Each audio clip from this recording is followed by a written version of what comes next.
Magandang araw nga pala mga probinsyano-probinsyanis sa namang episode ng ating masasakyan today. Welcome sa Cal Province Vlog.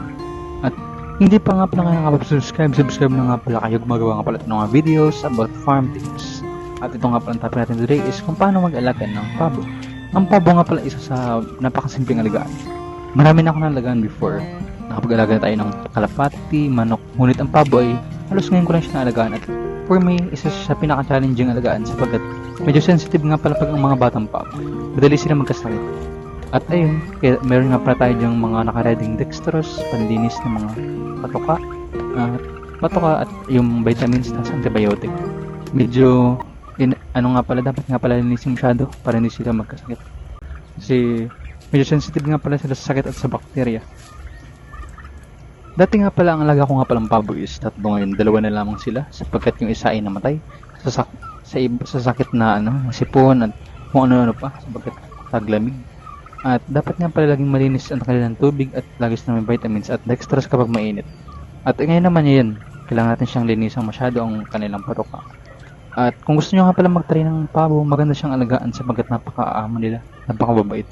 At malalaki nga pala sila, halos yung pabo ko nga pala ay halos 3 months na sila, magti 3 months na. At ayun, gumagamit na lang ako ng detergent at mga kung anong pang-disinfect para malinis ang kanilang lugar. At ayun nga pala, nililipat-lipat ko lamang sila sa kulungan. At minsan pinapatakas ko nga pala sila para hindi sila ma-stress. At ngayon, ayan, papatakasin natin sila. Pinatakas ko nga pala sila. Dalawa nga pala ang babo ko, isang lalaki, isang babae. At yung pinapatakas nga pala natin sila is kumakain sila ng mga damo. At herbivore nga pala sila at mahilig sila sa mga damo, prutas, sa mga dahon-dahon. Dati nga pala ay magkasama nga pala sila sa mga patong ulit. Na ay natutunan nyo dapat hiwalay sila kasi nagkakasakit. Ang mga pato kasi ay masyado silang madumi at ito ay dapat malinis dito sa lugar kapag nag-aalaga kayo ng ganitong klaseng alaga. At ayun, magbabahog na nga pala tayo. Sa pagbabahog natin, dietary na nga palang pinapakain ko sapagkat malaki na sila. Tapos, yun, napaka-excited nga pala nila at napaka-wait nila. Medyo maamo sila sa akin.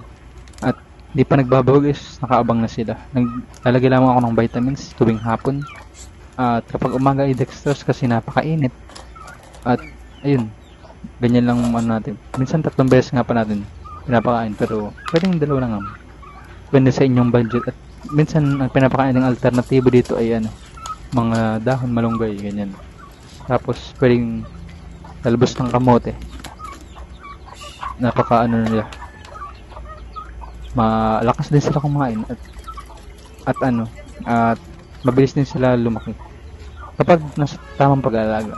Kasi medyo iba silang alagaan kumpara sa pabo at manok at sa kalapat at sa kung ano pang inyong alaga.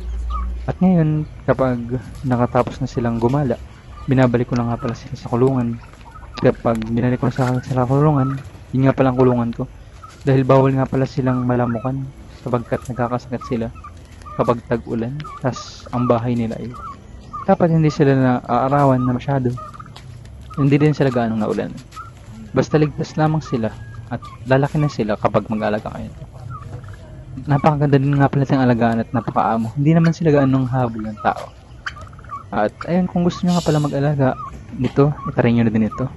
Maraming salamat nga pala sa panonood ng video nito.